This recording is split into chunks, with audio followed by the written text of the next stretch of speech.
I gave myself completely to a man who seemed like a gift from God, and he destroyed me with his pride. My name is Grace. I'm 68 years old, and I live in a quiet neighborhood in Jacksonville, Florida. My days now are filled with my daughter Melissa's visits, my grandson's laughter echoing through my small living room, and the hum of the air conditioning fighting against the humid southern heat. I have my morning coffee on the porch. I watch the palm trees sway in the breeze, and I thank God every single day for the peace I finally found. But it wasn't always like this. There was a time when I didn't recognize the woman staring back at me in the mirror.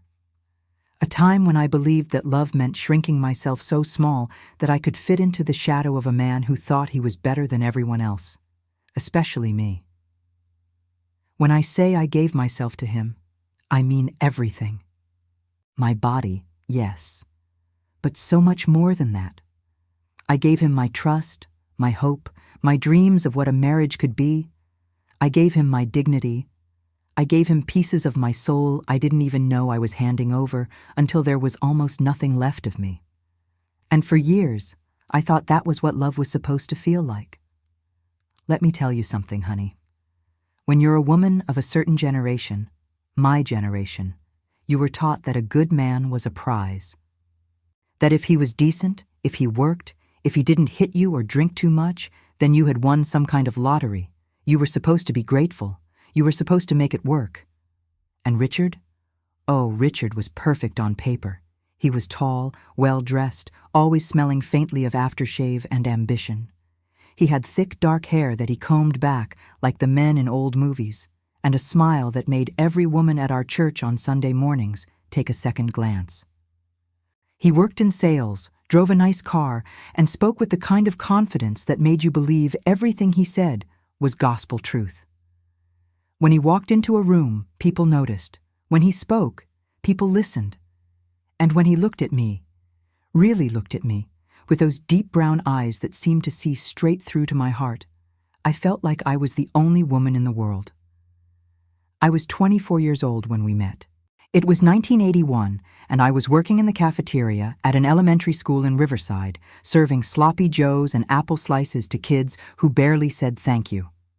My hands smelled like bleach and industrial soap, my uniform was always a little too tight, and I lived in a cramped apartment with 2 other girls from church who were also trying to make ends meet. I wasn't looking for a man. I was looking for stability. For a future that didn't involve living paycheck to paycheck and wondering if I'd ever have something of my own. And then Richard walked into my life like he'd been sent by divine intervention. We met at a community potluck after Sunday service. I had brought my grandmother's casserole, the one with the crispy fried onions on top that everyone always asked for the recipe. He came up to me with a plate in his hand and said, "This is the best thing I've ever tasted. Did you make this?" I blushed. I actually blushed. "Yes, sir. It's my grandmother's recipe." He smiled, slow and deliberate, and said, "Well, I'd sure like to get to know the woman who can cook like this." And just like that, I was hooked. He courted me the old-fashioned way. Flowers delivered to the school cafeteria that made all the other women whisper and giggle. Phone calls that lasted hours, where he told me about his dreams of owning his own business, of building a life that mattered. Dinners at the diner on the edge of town, where he'd order for both of us because he said, a man should take care of his woman. I thought it was romantic. I thought I was lucky. 6 months later, we were married in a small ceremony at the church, with my mother crying happy tears and his family nodding their approval like I'd passed some kind of test. I wore a simple white dress I'd found on sale at a department store, and he wore a suit that made him look like he'd stepped out of a magazine. I remember standing at the altar, looking into his eyes and thinking, this is it. This is the life I've been praying for. I moved into his house, a modest 2-bedroom in a suburban neighborhood where the lawns were neatly trimmed and everyone waved at each other from their driveways. I quit my job at the cafeteria because he said he made enough for both of us and that a wife's place was at home, taking care of things. I didn't question it. I decorated the house, learned to make his favorite meals, ironed his shirts until they were perfect. I smiled when he came home from work, asked about his day, listened to his stories about closing deals and impressing clients. And for a while, for a precious, fragile while, I thought I was happy. But there were moments, small moments I ignored because I didn't want to see them for what they were. Like the way he corrected me in front of his friends, laughing like it was a joke, but with an edge that made my stomach tighten. "Grace doesn't really understand business," he'd say. "She's more of a homebody." Or the way he'd sigh when I asked him questions about money, like I was a child who couldn't possibly grasp something so complex. "Don't worry your pretty little head about it, honey. I've got it handled." Or the way his smile would disappear the moment we were alone, replaced by something colder. Something that made me feel like I was always one wrong word away from disappointing him. But I told myself I was being sensitive, that I was lucky to have a husband who provided for me. That love wasn't always easy. I told myself a lot of things back then, things I would spend the next 20 years regretting, because the man I gave myself to, body, heart, and soul, wasn't a gift from God.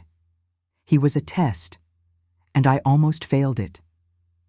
Let me paint you a picture of who I was back then so you can understand how a woman like me, a woman who thought she knew herself, could end up losing herself so completely.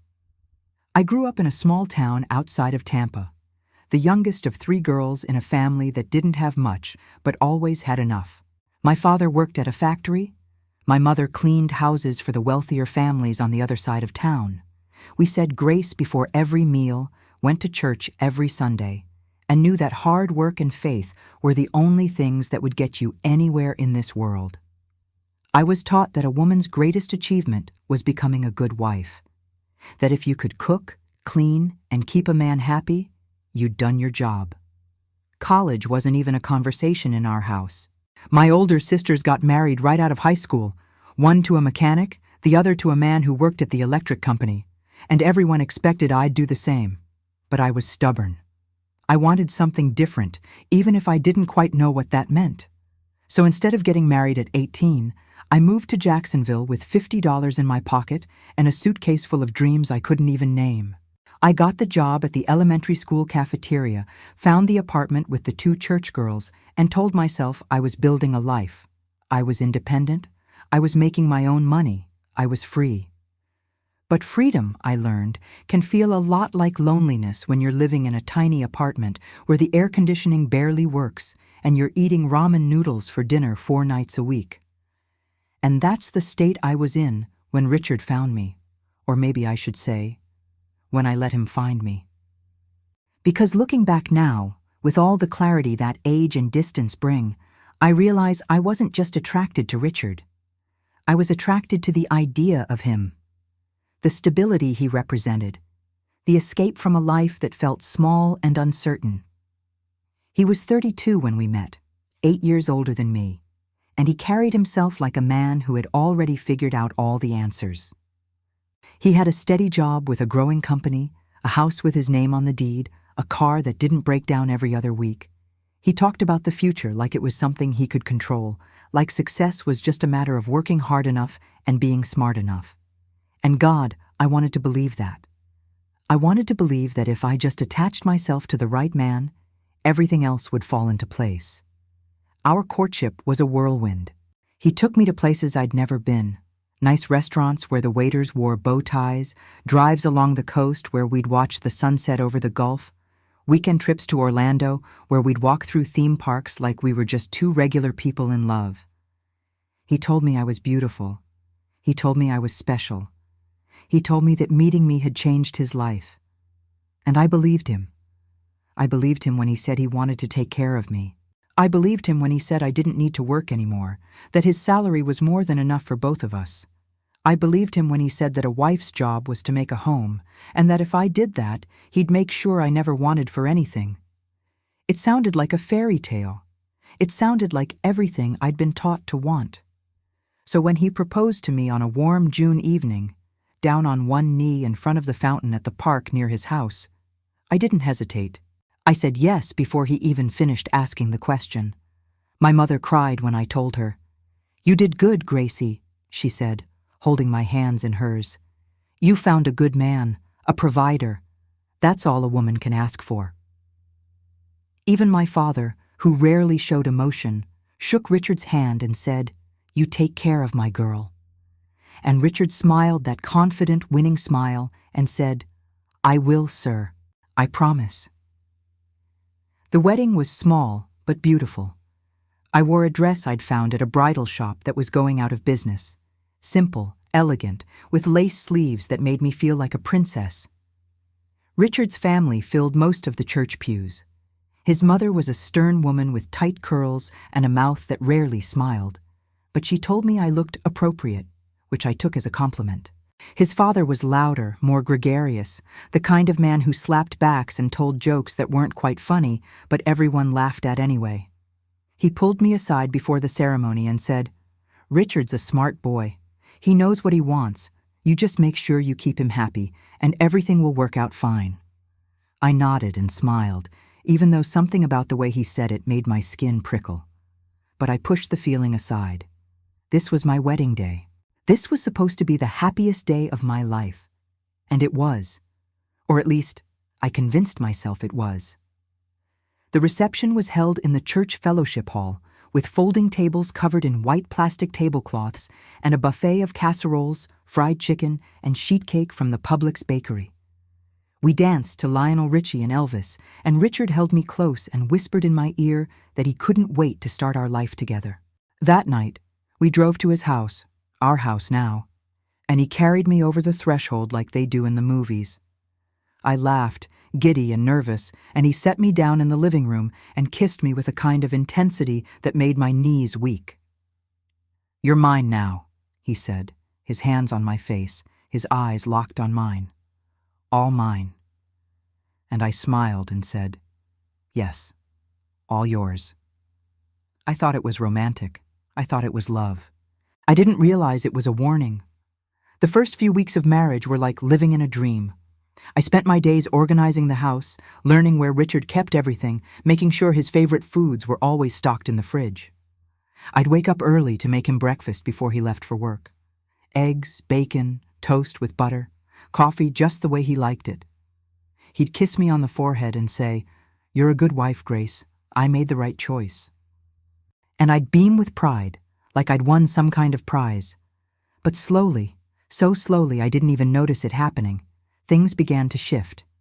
It started with little comments. Observations, he called them. "You know, you really should wear more makeup. You looked so pretty on our wedding day. This casserole is a little dry, don't you think? Maybe you should try your grandmother's recipe again. Why do you need to call your mother so often? You're a married woman now. Your focus should be here, at home." Each comment on its own seemed harmless, reasonable even. He wasn't yelling. He wasn't being cruel. He was just guiding me, helping me be better. At least that's what I told myself. I started wearing more makeup. I made the casserole again and again, until it was perfect.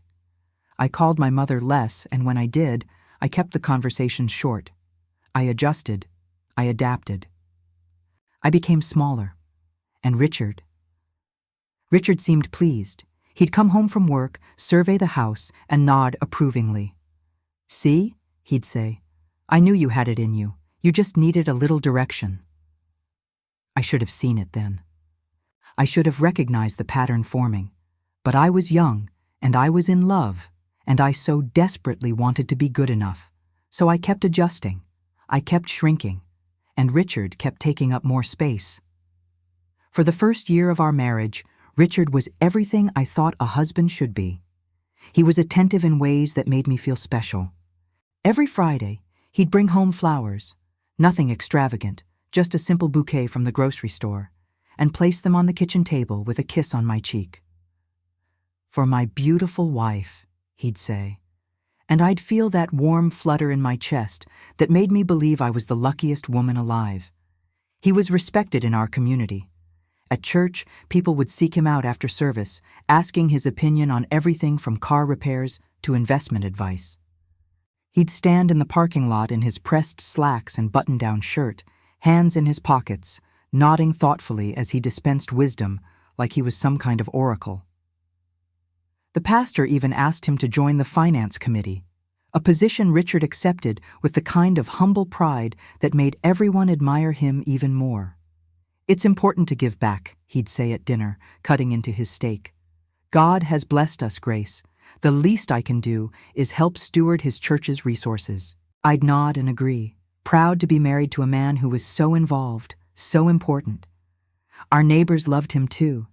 He'd help Mr. Patterson next door fix his lawnmower, spend Saturday afternoons talking sports with the men on the block, always ready with a firm handshake and that easy, confident smile. The women would tell me how lucky I was, sometimes with a hint of envy in their voices. "Your Richard is such a gentleman," Mrs. Kowalski would say over the fence while watering her roses. "Not like my Henry. That man can barely remember to take out the trash." And I'd smile, feeling that swell of pride again. Yes, I'd think, I did good. I married well. He took care of our finances with the kind of meticulous attention that put me at ease. Every bill was paid on time. Every purchase was calculated. He kept a ledger in his study, a brown leather book where he tracked every dollar that came in and went out. "Money is power, Grace," he'd tell me when I'd peek into his study and see him hunched over that ledger, pen in hand. "And power means security. I'm making sure we're secure." I never questioned it. Why would I? The lights stayed on, the mortgage was paid, there was always food in the fridge. What did I know about finances anyway? He was the one with the head for numbers, the one who understood how the world worked. My job was to take care of the home. His job was to take care of everything else. It seemed fair. It seemed right. On weekends, we'd drive out to the beaches along the coast, sometimes St. Augustine, sometimes Amelia Island, and walk along the shore with our shoes in our hands, the warm Atlantic water lapping at our ankles. He'd hold my hand and talk about his dreams of starting his own business someday, of building something that would last, something he could be proud of. "I want to give you the life you deserve," he'd say, squeezing my hand. "A bigger house, maybe even kids someday if that's what you want. I want to build an empire, Grace, and I want you by my side while I do it." The way he said empire made it sound noble, like we were conquering something together. I loved those moments. The salt air, the sound of the waves, the feeling that we were a team, that we were building something meaningful. But even then, even during those golden, shimmering moments, there were cracks. Small ones, hairline fractures I'd notice and then immediately explain away, like the time we went to dinner with his colleagues from work. It was at a steakhouse in downtown Jacksonville, dark wood paneling and leather booths, the kind of place where the men ordered whiskey and talked about deals they were closing. I wore my nicest dress, emerald green with a modest neckline, and I'd curled my hair the way Richard liked it. We sat at a large table with 3 other couples, and the conversation flowed easily at first. The men talked business, the women talked about their children or home renovations or the new shopping center opening up near the interstate. I mostly listened. I didn't have children to talk about, and I didn't know much about the kind of renovations these women were discussing. Marble countertops and professional landscaping and heated pools. At one point, one of the women, Linda, a blonde with perfectly manicured nails and a diamond tennis bracelet, turned to me and asked, "So Grace, what do you do?" It was an innocent question, a normal question, but I felt my cheeks flush. I take care of the home," I said, trying to sound confident. "I'm a homemaker." Linda smiled politely. "Oh, how wonderful! That's so important." But before I could respond, Richard cut in, his voice carrying that easy charm he always used in public. "Grace used to work in a school cafeteria before we got married, serving lunch to kids. But I told her she didn't need to do that anymore. A man should be able to provide for his wife, don't you think?" The table murmured in agreement, but I felt something twist in my stomach. The way he said used to work in a school cafeteria, like it was something quaint and amusing, something to be left behind. Linda nodded. "Of course, my Roger feels the same way. A woman's touch at home makes all the difference." But I caught the look in her eyes. Pity, maybe. Or judgment. I couldn't tell. Richard reached over and patted my hand. Grace is wonderful at taking care of me. Aren't you, sweetheart? I smiled and nodded. Yes, of course. But inside, something felt off. Another crack appeared a few months later when my mother called to tell me my sister Sarah was having trouble with her marriage.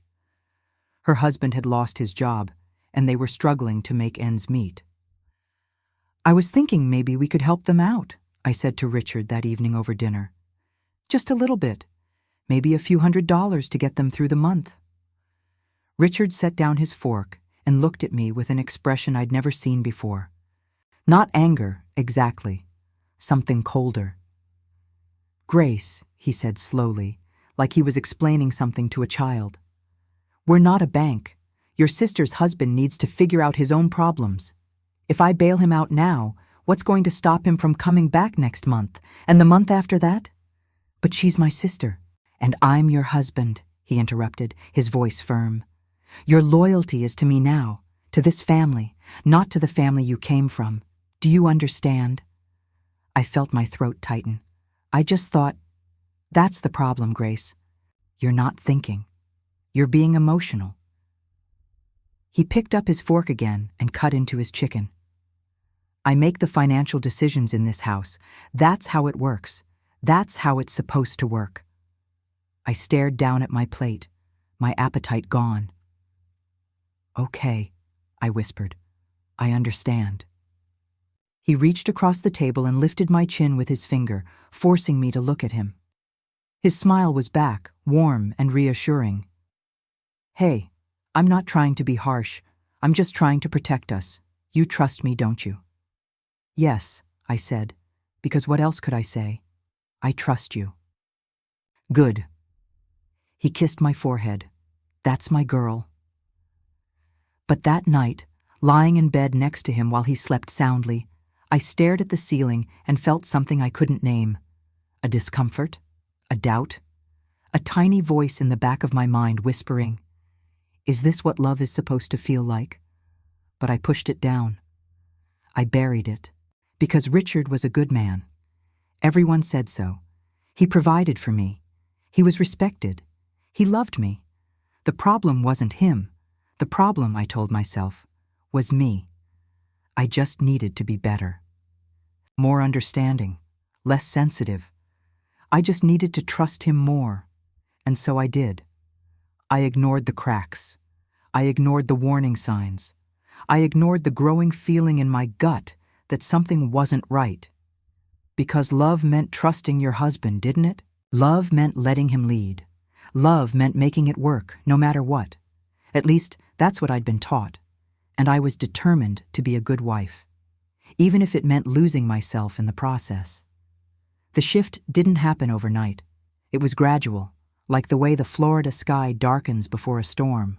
So slow, you don't realize how dark it's gotten, until suddenly you're standing in the middle of it, soaked to the bone, wondering how you didn't see it coming.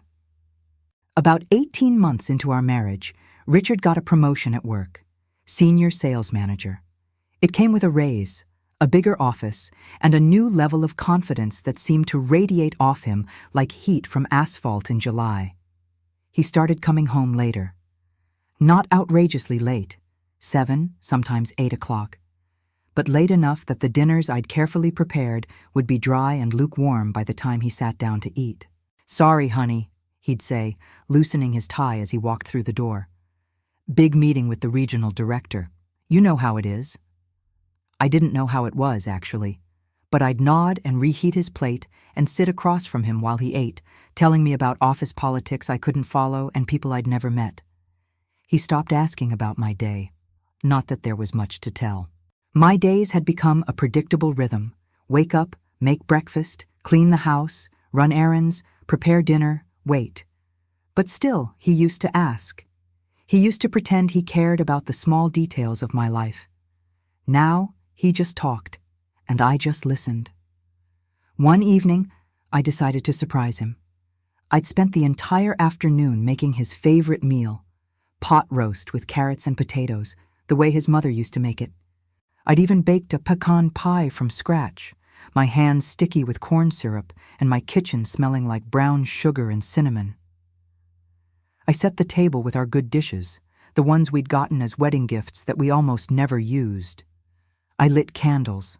I wore the lavender dress he'd once told me looked beautiful on me. When he walked in at 7:30, I was waiting in the dining room, smiling. He looked at the table, looked at me, and his expression didn't change. "What's all this?" he asked, setting down his briefcase. "I made your favorite," I said, my voice bright with anticipation. "I thought we could have a nice dinner together, just the two of us." He glanced at his watch. "Grace, I've got a conference call with the West Coast office in 20 minutes. I need to eat quickly and get to my study." My smile faltered. "Oh, I didn't know." "How could you know? You don't know anything about my work schedule." He said it casually, like it was a statement of fact, not an insult. "Next time, maybe check with me before you go to all this trouble."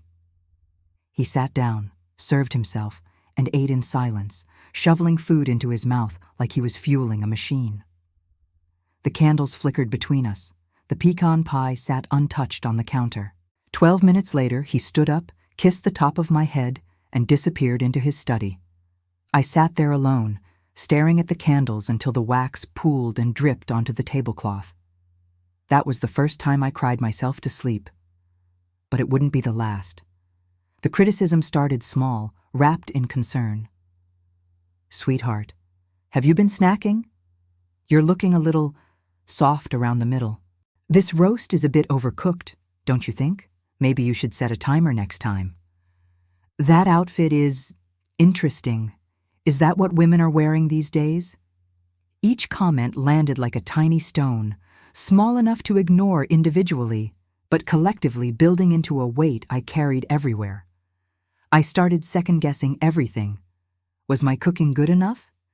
Was I pretty enough? Was I smart enough? Was I enough? I'd stand in front of the mirror in the morning, pulling at my waistline, examining every line on my face, wondering what he saw when he looked at me, wondering why it never seemed to be enough. One Saturday afternoon, my best friend from church, Carol, called to invite me to lunch. Just the two of us, at the little cafe near the Riverside Arts Market. I'd love that, I told her, feeling a spark of excitement I hadn't felt in months. But when I mentioned it to Richard, he frowned. "Carol?" He looked up from the newspaper he was reading. "The one whose husband can't keep a job?" "That's not fair, Richard. Mike's been looking." "Looking isn't the same as finding, Grace." He folded the newspaper with precise, deliberate movements. "I don't think it's a good idea for you to spend time with someone like that." I blinked. "Someone like what?" "Someone whose life is a mess. You know what they say. You become like the people you surround yourself with. Carol's probably going to spend the whole lunch complaining about money, and I don't want that kind of negativity influencing you. She's my friend, and I'm your husband." His voice was calm, reasonable, which somehow made it worse. "I'm just looking out for you, Grace. Is that such a terrible thing?"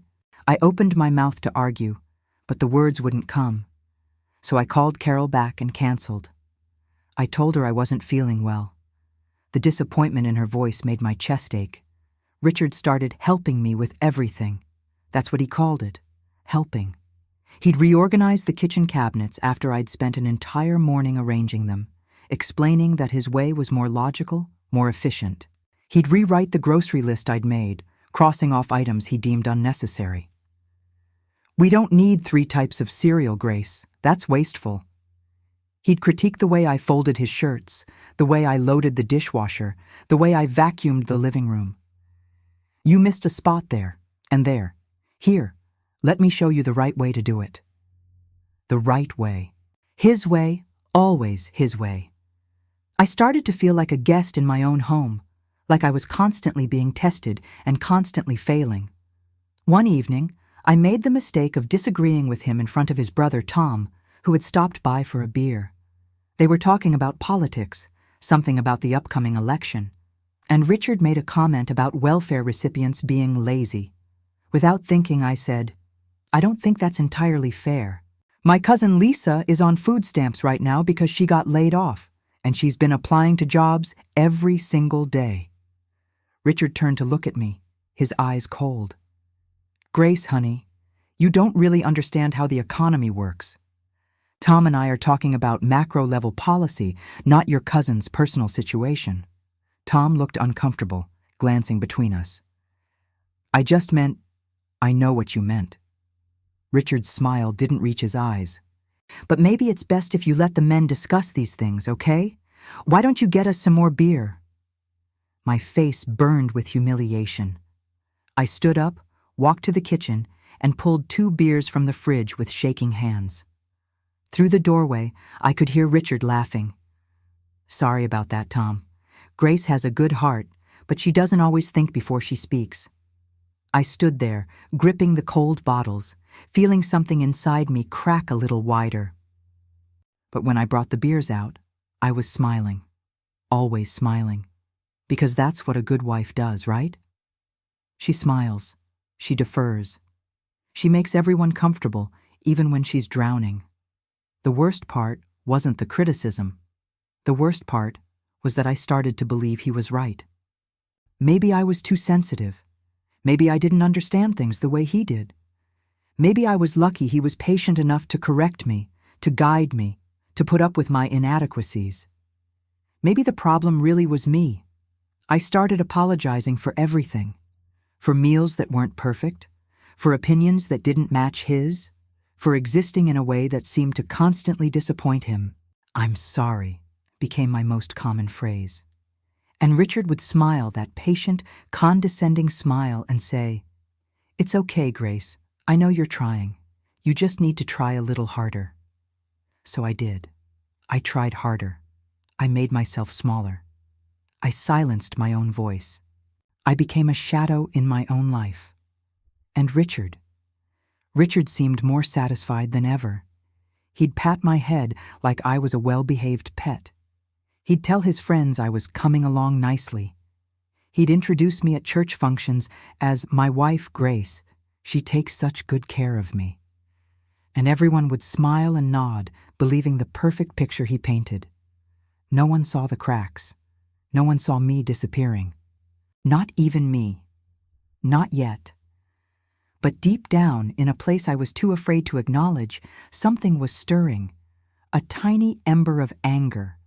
A whisper of resistance. A voice that said, This isn't right. This isn't love. This isn't what you deserve. But I wasn't ready to listen to that voice yet. I wasn't ready to face what listening might mean. So I pushed it down, buried it deep, and kept smiling. Kept trying. Kept shrinking. And that was just the beginning. 3 years into our marriage, Richard stopped pretending. The mask he'd worn so carefully, the charming gentleman, the devoted husband, the respected community member, didn't disappear completely. He still wore it in public, at church, at work functions, anywhere people were watching. But at home, behind closed doors, with only me as his audience, the mask came off. And what I saw underneath terrified me. It started with the way he spoke to me, not the gentle corrections or the patient explanations he used to offer. This was different. This was contempt, pure and undiluted, delivered with a calm precision that somehow hurt more than yelling ever could. You really don't understand anything, do you? He'd say when I'd ask a question about our finances or our future plans. I don't know why I bother trying to explain things to you. It's like talking to a child. Or, You're lucky I married you, Grace. Do you realize that? A woman with your education level, your background. I could have had anyone, but I chose you. He'd say these things while buttering his toast, while reading the newspaper, while changing channels on the television. Casual cruelty, delivered like weather reports. And somehow that made it even worse. Because if he'd been yelling, if he'd been angry, I could have labeled it as a fight, as something temporary. But this was just his normal, his truth, his belief that he was fundamentally superior to me. The word he used most often was lucky. I was lucky he worked hard so I could stay home. Lucky he was patient with my shortcomings. Lucky he was willing to teach me how to be a proper wife. Lucky, lucky, lucky. As if I should spend every moment of every day on my knees, thanking God that Richard had chosen to bestow his presence upon my unworthy life. One afternoon, I was folding laundry in the bedroom when he came home early from work. I didn't hear him come in, didn't know he was standing in the doorway watching me until he spoke. "Is that how you fold my dress shirts?" I jumped, dropping the shirt I was holding. "You scared me." He didn't apologize. He walked over, picked up the shirt, and examined it like it was evidence in a crime scene. "The collar is crooked. The sleeves aren't aligned properly. How many times do I have to show you the right way to do this?" I thought, "That's the problem, Grace. You thought. But you didn't think correctly, did you?" He tossed the shirt back onto the bed. "Do them all again, the right way this time." My hands clenched into fists at my sides. "Richard, I've been folding laundry for 3 hours. I'm tired." "You're tired?" He laughed, but there was no humor in it. "You're tired from folding laundry? Do you have any idea what I did today? I closed a deal worth $50,000. I sat through 3 meetings with people who actually matter, who actually contribute to society. I generated value. And you're tired from folding clothes?" The contempt in his voice was so thick I could taste it. "I just meant, I know what you meant. You meant that you think your day is somehow comparable to mine. That what you do here, making beds and cooking dinner, is somehow on the same level as what I do out there in the real world." He stepped closer, and I could smell the coffee on his breath. "Let me make something very clear to you, Grace. You live in this house because of me. You eat because of me. You exist in any kind of comfort because of me. So when I ask you to fold my shirts correctly, you don't complain about being tired. You say, 'Yes, Richard,' and you do it. Do you understand?" I felt tears burning behind my eyes, but I refused to let them fall. Not in front of him. Not anymore. "Yes," I whispered. "I understand." "Good." He straightened his tie, his face relaxing back into that calm, controlled expression. "I'm going to take a shower. I expect dinner to be ready by 6:30. And Grace, don't burn the chicken this time." I hadn't burned the chicken. Not once. But I didn't correct him. I just nodded and watched him walk away. Then I sat down on the edge of the bed, surrounded by his perfectly pressed shirts, and tried to remember who I used to be before I became this small, silent thing that lived in Richard's shadow. The isolation had become complete without me even noticing it happening. Carol had stopped calling after I'd canceled on her 3 times in a row. My mother's weekly phone calls had dwindled to monthly, then barely at all, because Richard would hover nearby whenever she called, making comments just loud enough for me to hear. "Still on the phone? Didn't you just talk to her last week?" Some of us have things to do, Grace. My sisters were busy with their own families, their own struggles. We'd exchange Christmas cards, the occasional birthday call, but the deep connection we'd once had felt like something from another lifetime. I had no friends, no job, no money of my own, no car. Richard had sold mine 6 months after we married, saying it was wasteful to have 2 vehicles when I had nowhere to go. My entire world had shrunk to the walls of our house, and the man who ruled over it like a king over a very small, very miserable kingdom. And the worst part? He made it seem reasonable. "Why do you need your own money?" he'd say when I asked about getting a part-time job. "I provide everything you need. Are you unhappy with something? Are you lacking something? Because if you are, you should tell me, and I'll decide if it's necessary. I'll decide. Always him, never me." The breaking point came on a Tuesday evening in October. We were having dinner. Baked salmon with roasted vegetables and rice pilaf, everything cooked exactly to his specifications. I'd spent 2 hours in the kitchen, making sure every detail was perfect. Richard was telling me about his day, about some junior associate at work who had made a mistake on a client presentation. "The kid's an idiot," Richard said, cutting into his salmon. "Completely incompetent. I don't know why they hired him. Probably some diversity initiative. You know how it is these days. They'll hire anyone just to check a box, regardless of actual merit. I focused on my plate, pushing rice around with my fork. I had to completely redo his work, Richard continued. Stayed 2 hours late fixing his mess. The client never even knew there was a problem, because I'm that good at cleaning up after other people's mistakes. He paused, looking at me expectantly. That must have been frustrating, I said, because that's what he wanted. Validation, agreement, praise. It was. But that's the burden of competence, Grace. When you're as good as I am, you end up carrying everyone else. He took a sip of wine. It's the same way here. I carry this household. I carry you. And I do it without complaint because that's what a man does. Something inside me snapped. Maybe it was the way he said, carry you, like I was a burden, dead weight he was forced to drag through life. Maybe it was the years of accumulated resentment finally reaching critical mass. Maybe I was just tired of being small. I work too, Richard, I said quietly. He looked up, surprised. Excuse me? I said I work too. I cook and clean and manage this entire household. That's work. His expression shifted, a slow smile spreading across his face. Not a kind smile, a predatory one. Oh, Grace, sweet, simple Grace. He set down his fork and leaned back in his chair, folding his arms across his chest. You think what you do is work? Real work? Work that matters? It matters to you when dinner isn't ready on time. It matters to you when your shirts aren't folded correctly. Any trained monkey could do what you do, he interrupted, his voice still calm, still controlled. What I do requires intelligence, skill, strategy. What you do requires following basic instructions. There's no comparison. The words hit me like a slap. That's not fair. Fair? He laughed, a sharp, ugly sound. You want to talk about fair? Fair would be you showing some gratitude for the life I've given you instead of sitting there acting like you contribute anything of value to this marriage. I stood up, my chair scraping loudly against the floor. Where are you going? He asked, his tone shifting to irritation. Away from you, I said, my voice shaking. I walked toward the bedroom, but he was faster.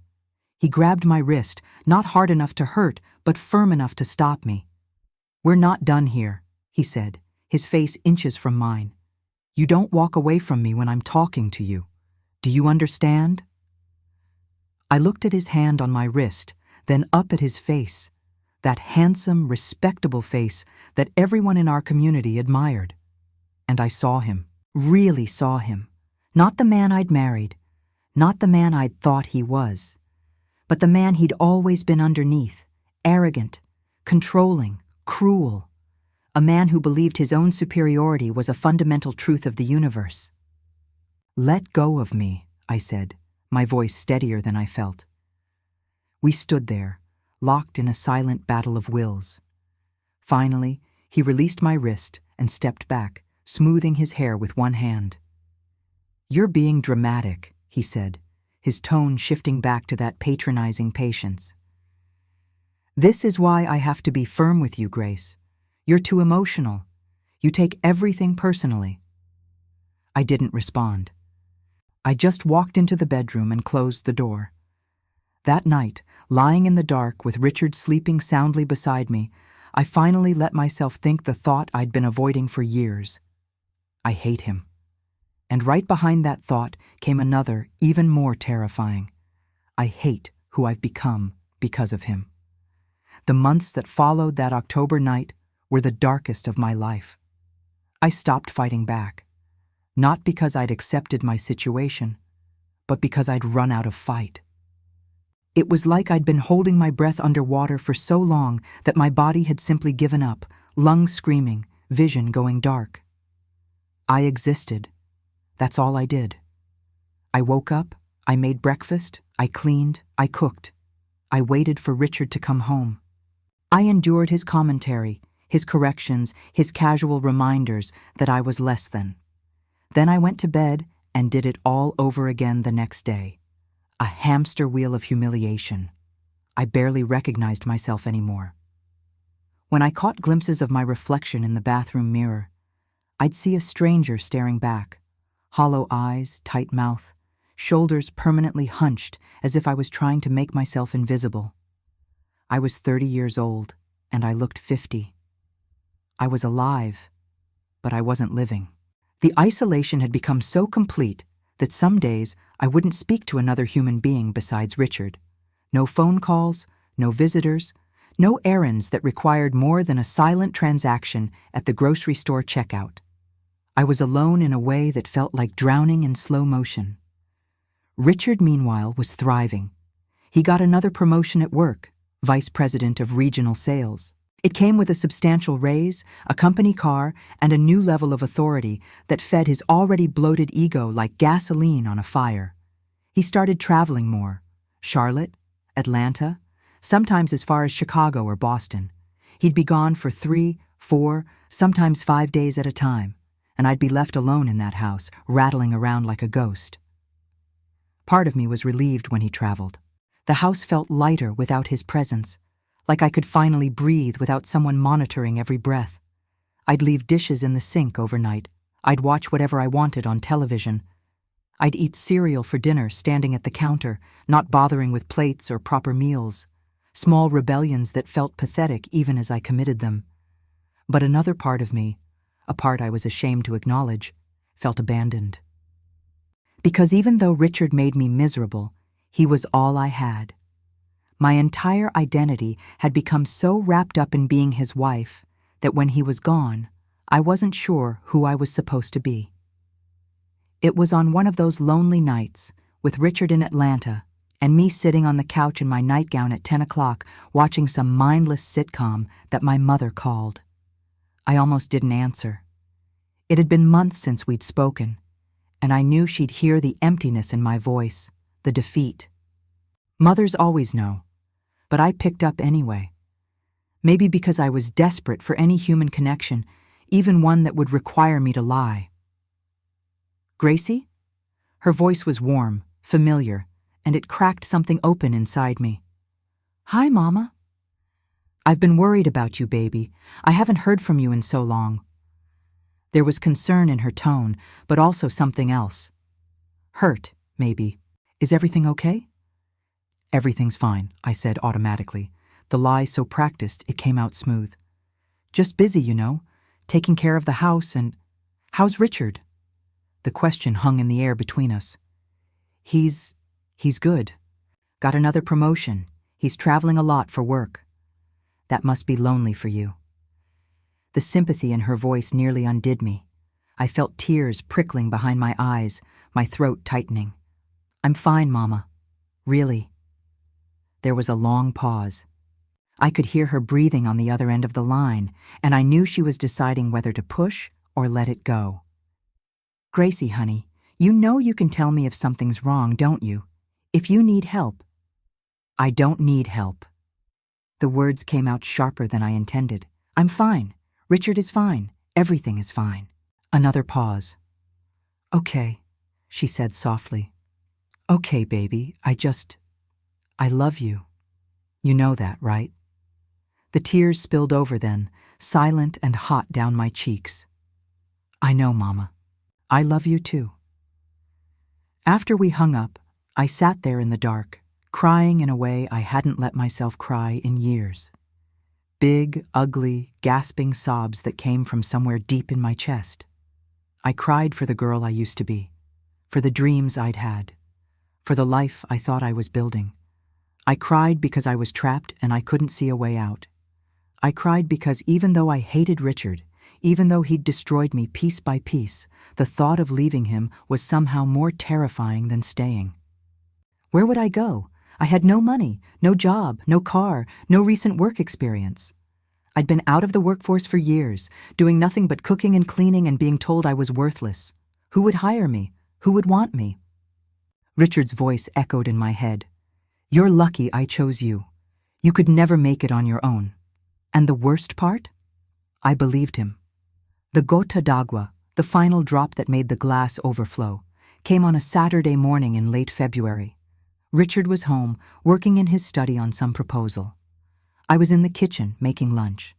The radio was playing softly, some old song I barely registered. I was slicing tomatoes for sandwiches when the knife slipped.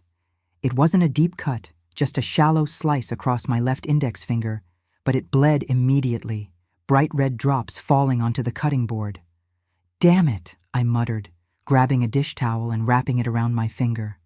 Richard appeared in the doorway. "What happened?" "Just a small cut. It's nothing." He walked over, took my hand, and unwrapped the towel to examine the cut. For a moment, just a brief, flickering moment, I thought I saw something like concern in his eyes, but then he dropped my hand and stepped back. "Be more careful," he said. "I need those sandwiches ready in 15 minutes. I have a conference call." "No, are you okay? No, let me get you a bandage." No acknowledgement that I was a human being who had just hurt myself, even in a small way. Just a reminder that my only value was in my ability to serve him. I stood there, blood seeping through the dish towel, and something inside me shifted. It wasn't anger exactly. It was colder than that, clearer. It was the moment you realize you're standing in a burning building and you have two choices: stay and burn, or walk through the flames and risk everything for a chance at survival. "Okay," I said quietly. Richard nodded and went back to his study. I finished making the sandwiches with one hand, the other wrapped in paper towels and masking tape because I couldn't find the first aid kit. My finger throbbed, but I barely noticed. I was too busy thinking, really thinking, for the first time in years. I delivered Richard's lunch to his study on a tray.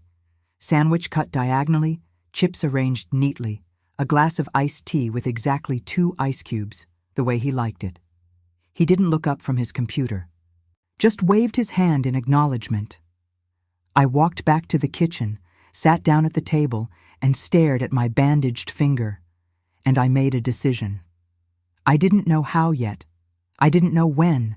I didn't have a plan or resources or any clear path forward. But I knew, with a certainty that felt like sunlight breaking through clouds, that I couldn't live like this anymore. I couldn't keep being this small, broken version of myself. I couldn't keep letting Richard's voice drown out my own. I couldn't keep dying slowly in a house that was supposed to be my home but felt like a prison. Something had to change. I had to change. Because the alternative, spending the rest of my life like this, becoming more and more invisible until I disappeared completely, was worse than any fear I had about leaving. I didn't pray much anymore. Richard had managed to poison even that for me, turning church into another performance, another place where I had to smile and pretend. But sitting there at that kitchen table with my throbbing finger and my racing heart and my barely formed determination, I closed my eyes and whispered, "God, if you're listening, I need help. I need strength. I need a way out." And for the first time in a very long time, I felt something stir inside me. Not hope exactly, but something close to it. Something that felt like the first breath after nearly drowning. I opened my eyes. The kitchen looked the same. The radio was still playing. Richard was still in his study, probably already having forgotten about my cut finger, about me entirely.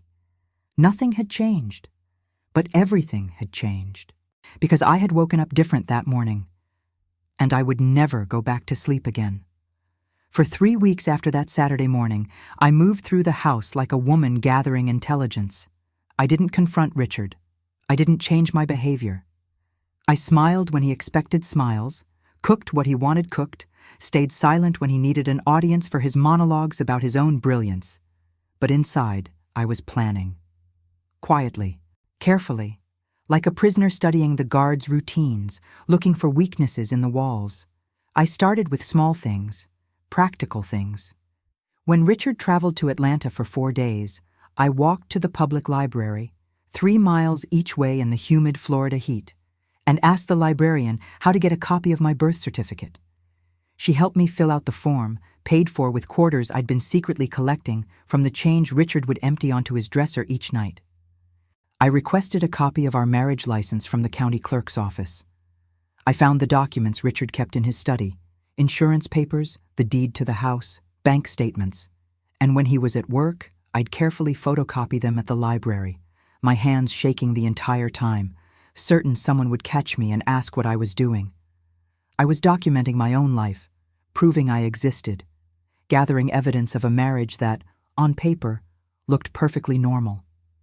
I called my sister Sarah from a payphone outside the Winn-Dixie, using quarters, because Richard checked our home phone bill religiously and questioned every unfamiliar number. "Grace?" She sounded shocked to hear from me. "Is everything okay?" "I need to ask you something," I said, my voice low even though no one was around. "If I needed a place to stay, just temporarily, could I come to you?" The pause on the other end felt like an eternity. "Are you leaving him?" she asked carefully. "I'm thinking about it. Thank God." Her voice cracked with relief. "Grace, I've been worried about you for years. You've seemed so gone, like you disappeared." Tears stung my eyes. "I know. You can come here any time, day or night. I mean it. Just call me and I'll come get you. I don't care if it's 3 a.m. "I can't yet," I said. "I need to figure some things out first. But I needed to know I had somewhere to go." "You do. Always." After we hung up, I stood by that payphone for 10 minutes, just breathing, feeling something like hope expanding in my chest. I had an escape route now. It wasn't much, but it was something. The real turning point came on a Thursday night in March. Richard came home from work in an unusually good mood. He'd closed a major deal, something about a client in Orlando committing to a multi-year contract. "This is it, Grace," he said over dinner, his eyes bright with excitement. "This is the deal that's going to put me on the map. Regional recognition, maybe even national. I'm going to be somebody." As if he wasn't already constantly reminding me he was somebody. "That's wonderful," I said, pushing pasta around my plate. "You know what this means?" He leaned forward, his voice dropping conspiratorially. "More money. A lot more money. We can finally move out of this middle-class neighborhood, get a house that actually reflects my status. Something in Ponte Vedra Beach, maybe. Something with a view." He wasn't asking my opinion. He was telling me what was going to happen. "And you," he continued, pointing his fork at me, "you're going to need to step up. If we're moving in those circles, I need a wife who can keep up. Who looks the part, acts the part." "What does that mean?" "It means no more of this." He gestured vaguely at me. "This frumpy housewife thing you've got going on. I'll need you to dress better, lose some weight, maybe do something with your hair.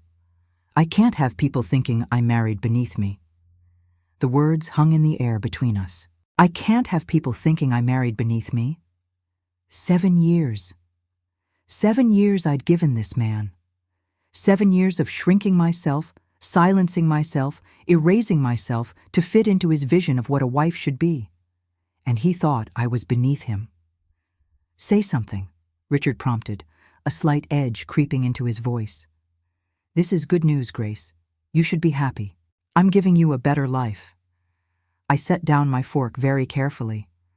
"No," I said quietly. He blinked. "What?" I said no. "I'm not moving to Ponte Vedra Beach. I'm not changing myself to fit your image of what a proper wife should be. I'm not doing any of it." The confusion on his face would have been comical if the moment weren't so terrifying. "Grace, I don't think you understand." "I understand perfectly." My voice was shaking but steady. "I understand that you think I'm beneath you, that I'm an embarrassment, that I'm something you need to fix or upgrade or replace. I didn't say replace. You didn't have to." I stood up, my chair scraping loudly against the floor. "Do you know what I realized, Richard? I realized that I've spent 7 years trying to be good enough for you, trying to meet your impossible standards, trying to become whoever you needed me to be that day. Grace, sit down.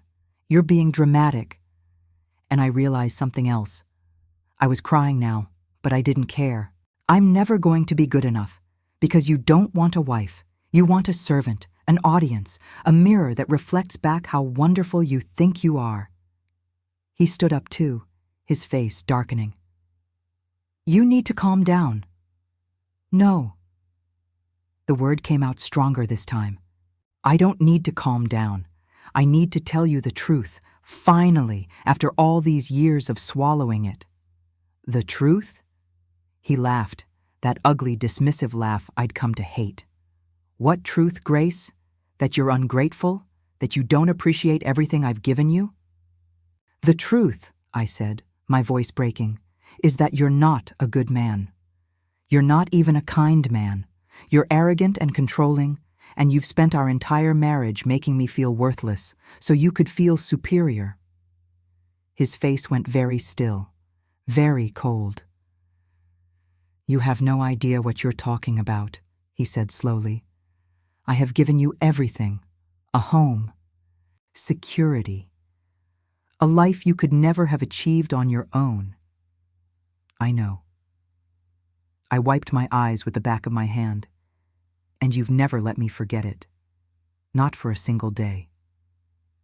We stood there, the dinner table between us, 7 years of resentment and pain, crystallizing into this one terrible moment.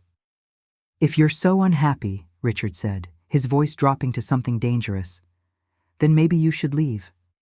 He said it like a challenge, like he knew I wouldn't, like he knew I was too scared, too dependent, too broken to actually do it. And maybe a month ago, he would have been right. But something in me had changed. That small spark I'd felt sitting at the kitchen table with my bleeding finger had grown into something bigger, something that refused to be extinguished. Maybe I will, I said. The shock on his face was almost worth the terror flooding through me. Excuse me? Maybe I will leave. My heart was pounding so hard I thought it might break through my chest. Maybe I'm done being your project, your disappointment, your servant. You can't be serious. He laughed again, but there was uncertainty in it now. Where would you even go? You have no money, no job, no car. You're completely dependent on me. I know, I nodded. You made sure of that, didn't you? Made sure I had nowhere to go, no one to turn to, made sure I was isolated and trapped. That's not... Yes, it is. I felt something like clarity washing over me. That's exactly what you did. And you did it deliberately, because a wife who has options is a wife who might leave, and you couldn't risk that. Richard's jaw clenched. You're being hysterical. No. I shook my head. I'm being honest. For the first time in years, I'm being honest. And the honest truth is that I would rather be poor and alone than spend one more day being made to feel small by you. You won't last a week without me, he said. But there was something desperate in his voice now. You'll come crawling back, begging me to take you back, and maybe I will, maybe. I looked at him, really looked at him, and saw him clearly for perhaps the first time ever. Not the charming man I'd met at that church potluck, not the successful businessman everyone admired, not even the cruel husband who'd systematically destroyed my self-worth. Just a deeply insecure man who needed to make others feel small so he could feel big. A man who was, underneath all the arrogance and bravado, terrified of being ordinary. And in that moment, I stopped being afraid of him. You know what the saddest part is, Richard? I said softly. I actually loved you once. The man I thought you were. But that man never existed, did he? It was just a performance, just a mask you wore until you thought I was trapped. He opened his mouth to respond, but I held up my hand. I'm going to bed. Tomorrow, we're going to talk about how this divorce is going to work. The word hung in the air like a grenade. Divorce. You can't, he started. Yes, I said, turning toward the bedroom. I can, and I will. I walked away from him, my legs shaking, my heart racing, every instinct screaming at me to turn back, to apologize, to make it okay. But I kept walking, and with every step, I felt lighter. Like I'd been carrying a crushing weight for so long, I'd forgotten what it felt like to stand up straight. I closed the bedroom door behind me and leaned against it, waiting for him to follow, to rage, to demand I come back out. But he didn't. The house was silent. And in that silence, I heard something I hadn't heard in 7 years. My own voice. Clear and strong and real, telling me that I was going to survive this, that I was going to be okay, that the hardest part, the speaking up, the standing up, the refusing to be small anymore, was behind me now. Everything else was just logistics. I didn't sleep that night. I lay in the bed I'd shared with Richard for 7 years, listening to him pace in the living room, listening to the clink of glass against glass as he poured himself drink after drink, listening to the occasional muffled curse or the slam of a cabinet door. But I didn't go to him. I didn't try to soothe him or take back what I'd said. I just lay there in the dark, running through scenarios in my mind, planning, calculating, preparing for what came next. When morning came, Richard was gone. He'd left early for work without saying goodbye, without even a note, just his coffee mug in the sink and the faint smell of his cologne lingering in the hallway. Part of me wondered if he thought I'd come to my senses by the time he got home, that I'd realize how foolish I was being and go back to being quiet, compliant Grace. He was going to be disappointed. I called my sister from that same payphone outside the Winn-Dixie. "Sarah, it's me. I need that place to stay. Soon." "When?" "Maybe a week. I need to get a few things in order first." "Grace, are you safe? Do you need me to come get you right now?" The concern in her voice made my throat tight. "I'm okay. He's not violent. He's just controlling. But I'm going to leave. I promise. I just need a few more days." "Okay. But if anything changes, you call me immediately, day or night." "I will." The next 3 days were surreal. Richard and I moved around each other like strangers in a house neither of us wanted to be in. He'd come home from work, go straight to his study, and stay there until late into the night. I'd make dinner, leave a plate for him outside his door, and eat alone in the kitchen. We didn't speak. But the silence between us was different now. Before, my silence had been submission. Now it was resistance. He knew it too. I could see it in the way he'd glance at me when he thought I wasn't looking. Confusion, anger, and underneath it all, something that looked almost like fear. Because the power dynamic had shifted, and he didn't know how to handle it. On the 4th day, I was in the bedroom packing a small suitcase when he appeared in the doorway. "What are you doing?" His voice was carefully controlled, but I could hear the tension underneath. "Packing. I can see that. Where are you going?" I folded a sweater and placed it in the suitcase. "To my sister's.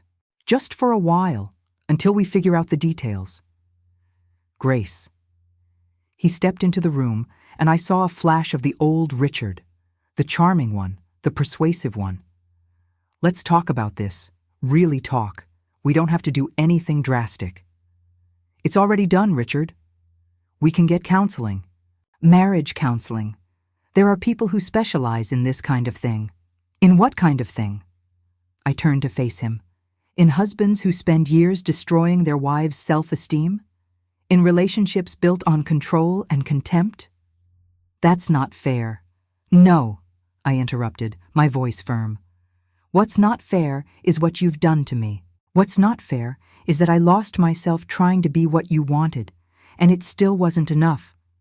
He ran a hand through his hair, a gesture of frustration I'd seen 1,000 times. "So that's it? 7 years of marriage, and you're just walking away?" "I'm not walking away from 7 years of marriage, Richard. I'm walking away from 7 years of being told I'm not good enough. There's a difference." "You're making a huge mistake." His voice hardened. "You think life is going to be better out there on your own? You have no job skills, no money, no prospects. You're going to end up broke and alone, wishing you'd stayed." I zipped the suitcase closed and looked at him. "Maybe," I said. "Maybe I will struggle. Maybe I'll work minimum wage jobs and live in a tiny apartment and barely scrape by, but at least I'll be doing it on my own terms, At least I'll be free." "Free?" He laughed bitterly. "Free to be what? A cautionary tale? My mother was right about you. She said you didn't have what it takes to be a proper wife." "Good." I picked up my suitcase. "Then we're in agreement.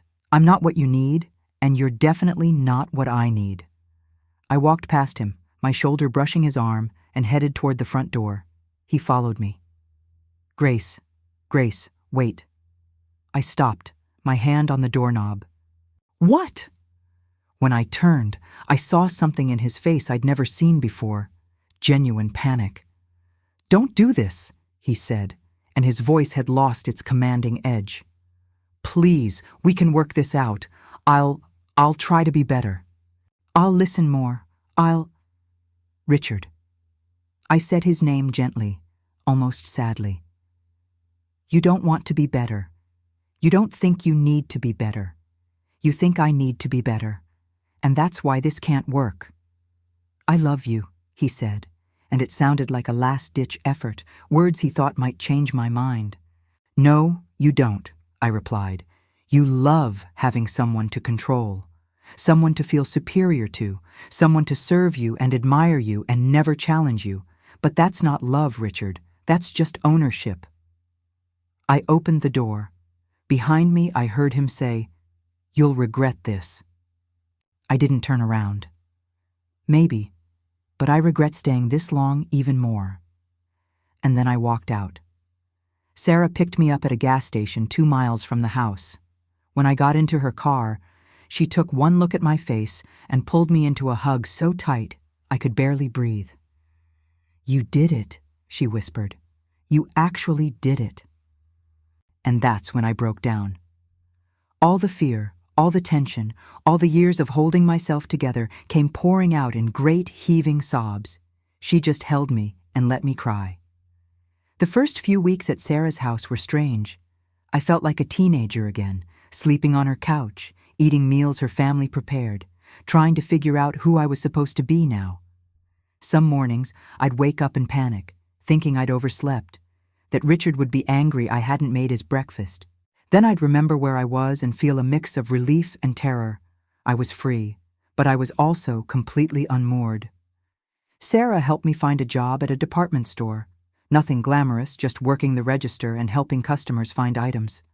The pay was barely above minimum wage, but it was mine. Money I earned. Money Richard couldn't control. My first paycheck, I cried. 43 hours of work, and I held that check in my hands like it was made of gold. I opened a bank account in my own name, just mine, no joint anything. I bought my own groceries, cheap generic brands, things that would stretch, and I made my own meals on my own schedule. I started wearing colors Richard had told me didn't suit me. Bright yellows, deep purples, red. I cut my hair shorter than he'd ever allowed. Small acts of rebellion that felt like revolution. The divorce process was ugly. Richard fought me on everything, the house, the car, even furniture I'd brought into the marriage.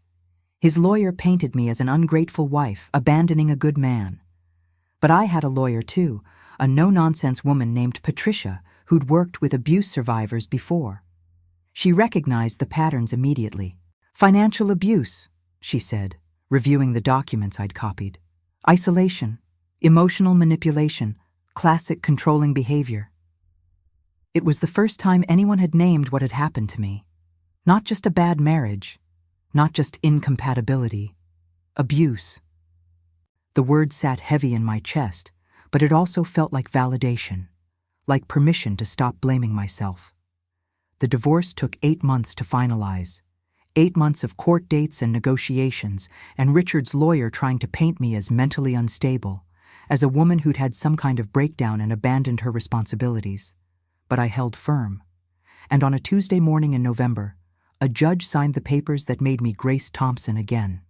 Not Grace Morgan, not Richard's wife, just Grace.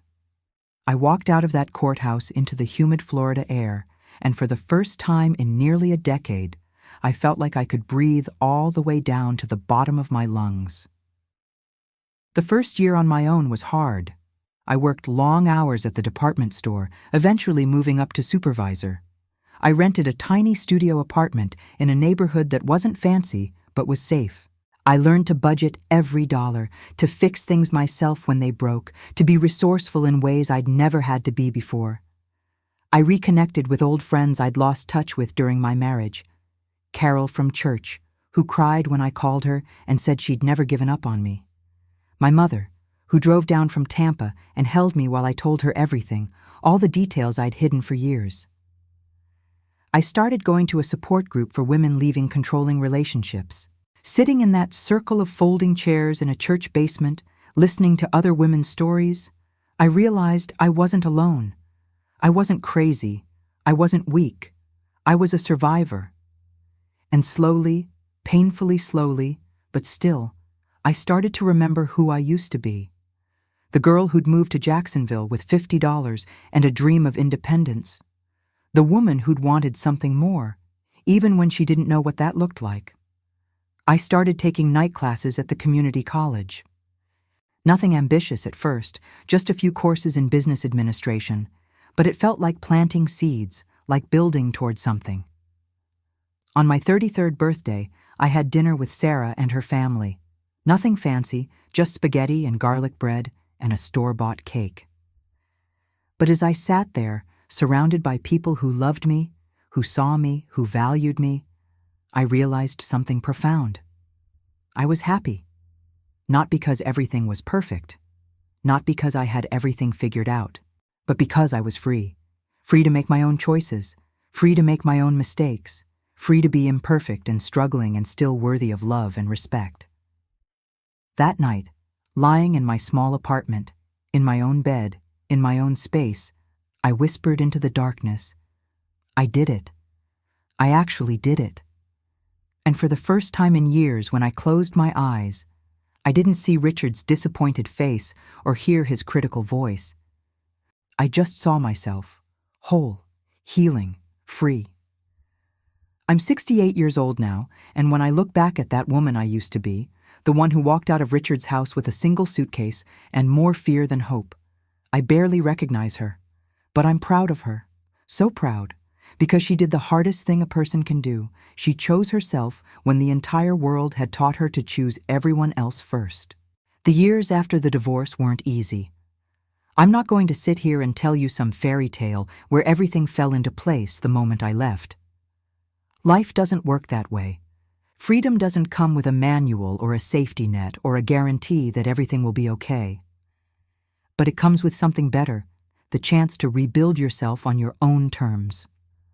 I worked at that department store for 3 years, eventually becoming assistant manager. The work was exhausting, long hours on my feet, dealing with difficult customers, managing inventory, but it was mine. Every decision I made, every problem I solved, every small success reminded me that I was capable, that Richard had been wrong about me. I finished my associate's degree at the community college when I was 35. It took me 4 years of night classes and weekend studying, juggling work and school, and trying to build a life that felt meaningful. When I walked across that stage to receive my diploma, my mother and Sarah were in the audience, cheering louder than anyone else. Richard wasn't there, of course. He'd remarried by then. A younger woman, I heard through mutual acquaintances. Someone who probably thought he was charming and successful and everything I'd once thought he was. I hoped, for her sake, that he'd changed. But I doubted it. Men like Richard don't change unless they believe there's something fundamentally broken in them. And Richard's entire identity was built on the belief that he was superior to everyone around him. You can't fix what you refuse to acknowledge. Eventually, I got a job as an administrative assistant at a medical clinic. Better pay, better hours, benefits. I rented a small house with a yard where I planted tomatoes and herbs. Nothing fancy, but it was mine. The front door locked from the inside, and no one told me what I could or couldn't do within those walls. I dated occasionally, cautiously, men I met at church functions or through friends. Nice men mostly, kind men, but I was gun-shy, hyper-aware of red flags, terrified of falling back into old patterns. One man, Thomas, A divorced accountant with kind eyes and a quiet demeanor, got frustrated with me after 3 months. "Grace, I feel like you're always waiting for me to turn into someone else," he said over coffee one Sunday afternoon. "Like you don't trust that I'm actually who I say I am." He was right, of course. "I'm sorry," I said. "It's not about you. It's about what I went through before. I understand that. But at some point, you have to decide whether you're going to let your past ruin your future." We broke up shortly after that conversation, and I spent weeks wondering if he was right. If I was so damaged by Richard that I'd never be able to trust anyone again. But then I realized something. There's a difference between being damaged and being careful. I wasn't broken. I was wise. I had learned, through pain and hardship, to recognize warning signs, to value my own peace more than companionship, to understand that being alone is infinitely better than being with someone who makes you feel small. That wasn't damage. That was growth.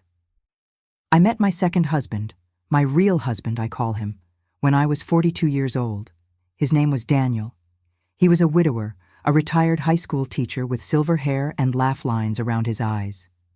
We met at a community garden where we both volunteered on Saturday mornings. He was patient with me, gentle. He never pushed, never demanded, never made me feel like I owed him anything. He seemed genuinely interested in who I was, my thoughts, my opinions, my dreams, not who he could mold me into being. It took me a year to agree to marry him. Not because I didn't love him, but because I was terrified. Terrified that marriage would mean losing myself again, that I'd slip back into old patterns of shrinking and silencing and disappearing. The night before our wedding, I almost called it off. Daniel found me sitting on his back porch at midnight, wrapped in a blanket, crying. "Hey," he said softly, sitting down beside me. "Talk to me." "What if I can't do this?" I whispered. "What if I don't know how to be married without losing myself?" He was quiet for a long moment, just sitting with me in the darkness. "Grace," he finally said, "I don't want you to lose yourself. I fell in love with who you are, strong, independent, a little stubborn. If you marry me and start trying to be someone else, someone you think I want, I'm going to be disappointed, because that's not the woman I asked to marry me." I looked at him through my tears. What if I'm difficult? What if I question things and push back and refuse to just go along? "Good," he said, taking my hand. "I don't want a yes woman. I want a partner, someone who challenges me and keeps me honest and isn't afraid to tell me when I'm being an idiot." And that's when I knew, really knew, this was different. He was different. We were married for 18 years before he passed away from a heart attack. 18 years of partnership, of mutual respect, of being seen and valued and loved for exactly who I was. He never once made me feel small, never once suggested I needed to change or improve or become something other than myself. When we disagreed, and we did, because that's what real partners do, we talked it through like adults, with respect, with kindness. He reminded me what love was supposed to look like, and when he died, I grieved him deeply. But I didn't fall apart, because he'd spent our entire marriage building me up, helping me remember my own strength, encouraging me to pursue my interests and maintain my independence. Even in death, his love freed me rather than imprisoned me. Now, at 68, living here in Jacksonville in a small house near my daughter Melissa and her family, I have the perspective that only age and experience can provide. I understand now what I couldn't see at 24, that the right person doesn't make you smaller. They make you more yourself, more confident, more capable, more alive. Richard didn't destroy me because he was uniquely evil. He destroyed me because I let him, because I believed the lie that women of my generation were taught from birth, that a man's approval was more important than our own self-respect, that keeping the peace was more valuable than keeping our souls intact. I let him define my worth. I let him control my narrative. I let him convince me that I was lucky to be chosen by him, when the truth was that he should have felt lucky I chose him. But I don't blame that young woman anymore. the one who stayed too long, who accepted too little, who shrank herself to fit into someone else's vision. She was doing the best she could with the tools she'd been given, with the messages she'd internalized, with the limited options she believed she had. I honor her for surviving, and I honor her even more for eventually finding the courage to leave. The lesson I learned, the one I wish I could go back and tell my 24-year-old self, is this: you are not required to set yourself on fire to keep someone else warm. You are not responsible for managing someone else's ego at the expense of your own soul. You are not lucky to be chosen by someone who treats you with contempt. And most importantly, leaving is not giving up. Sometimes leaving is the bravest, strongest, most self-loving thing you can do. I think about the women who might be where I was, sitting at kitchen tables, wondering if they're crazy, wondering if it's really that bad, wondering if they'll survive on their own. And I want to reach through time and space and hold their hands and tell them, yes, it is that bad. No, you're not crazy. And yes, you will not only survive, you will thrive. But first, you have to believe you deserve better. You have to believe that your voice matters, that your feelings are valid, that your needs are important. You have to believe that you are worthy of love that doesn't hurt. And then you have to be brave enough to walk away from anything that makes you feel less than whole. It won't be easy. The road ahead will be hard and uncertain and sometimes terrifying. But on the other side of that fear is a version of yourself you forgot existed. Strong, clear, free. And honey, let me tell you, she's been waiting for you all along. I learned that no one can make you feel small unless you let them. I learned that loving yourself isn't selfish, it's survival. I learned that sometimes the greatest act of faith isn't staying and hoping things will change. Sometimes it's leaving and trusting that you'll be okay.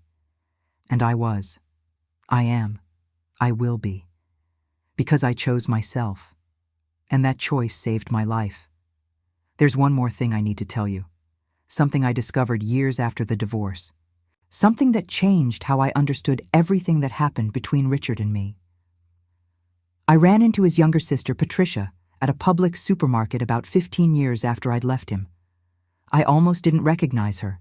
She'd aged considerably, her face lined with worry, her shoulders hunched in a way that looked painfully familiar. We made awkward small talk in the produce section, both of us aware of the elephant between us. She'd sided with Richard during the divorce, had testified on his behalf about what a good man he was, how devoted. But as we were saying goodbye, she grabbed my arm. "Grace, wait. Can we talk? Really talk? Maybe get coffee?" Something in her voice made me say yes. We sat in a corner booth at a nearby diner, and for 10 minutes, neither of us spoke.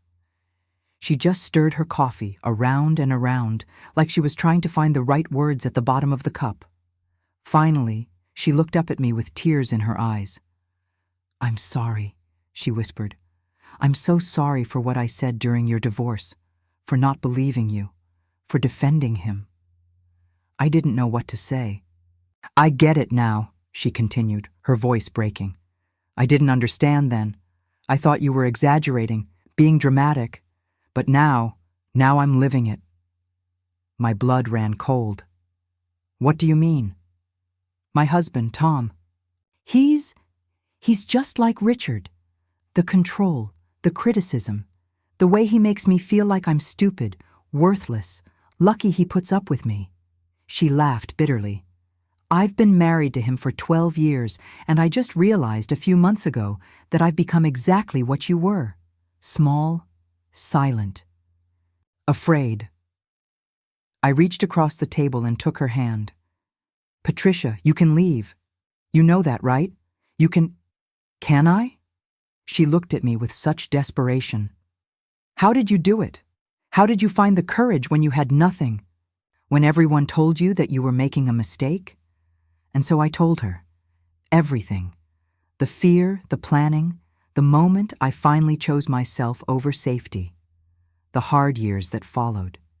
The reconstruction of my identity, piece by painful peace. "But here's what I need you to understand," I said, squeezing her hand. "Richard learned it somewhere. That behavior, that belief that women exist to serve and admire and never challenge." Patricia's face went very still. "Your father," she said quietly. It wasn't a question. I nodded. "I saw it at family dinners, the way he talked to your mother. The way he expected her to anticipate his every need, to disappear when he wanted space, to appear when he wanted an audience." "She never said anything," Patricia whispered. "She never fought back, never complained. I thought that's just what wives did." "So did I said, until I nearly disappeared trying to do it." We sat in that diner for 3 hours.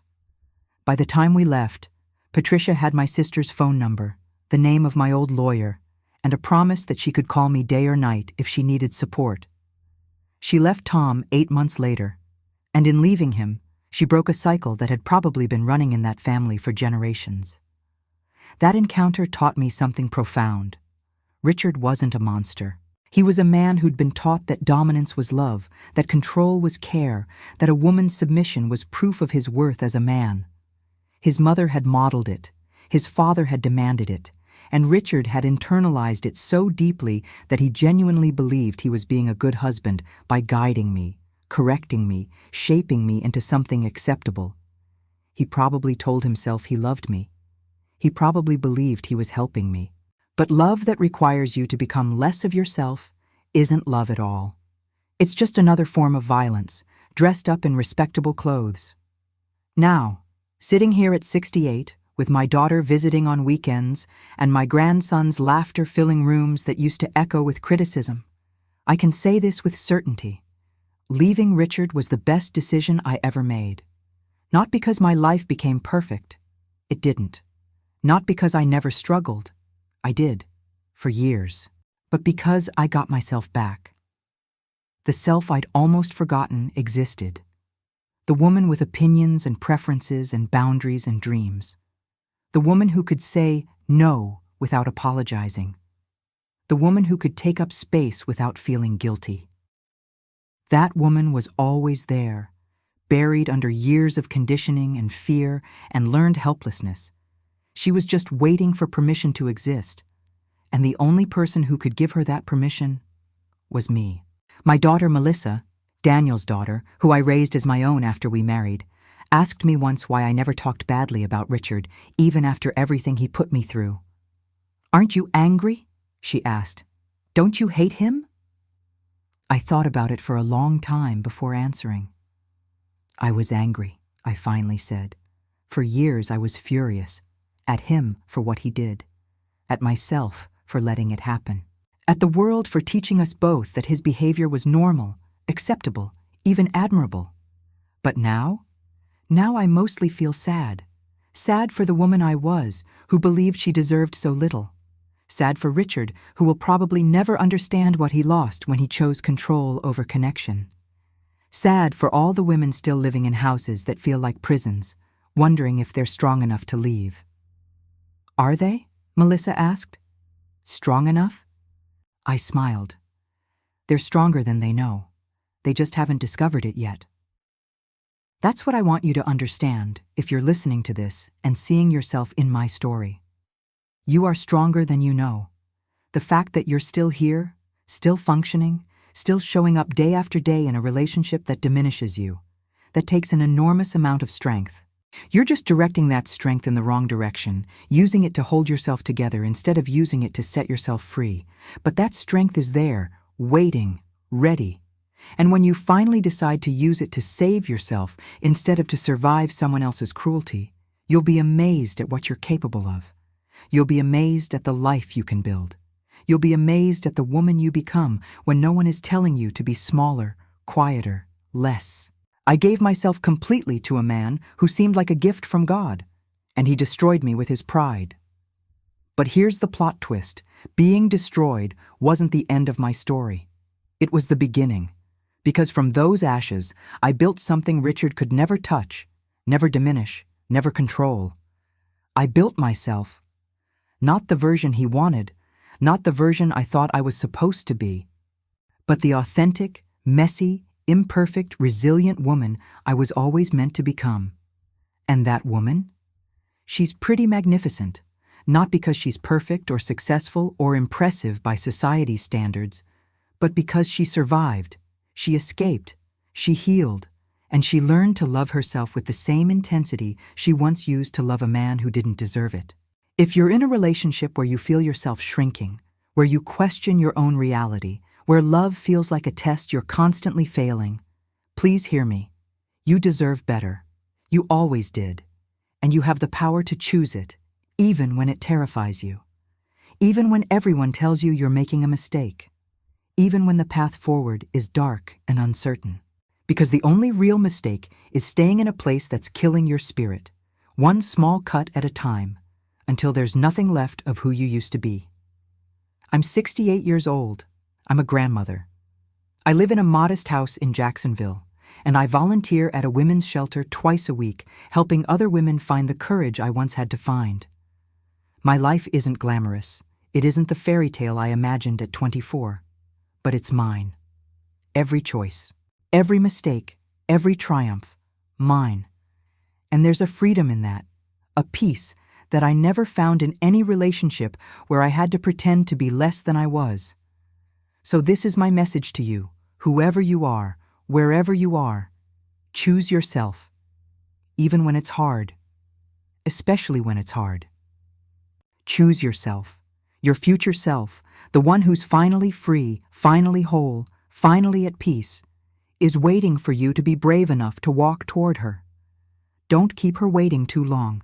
She's been through enough already. And you? Have you ever given yourself completely to someone who made you feel small?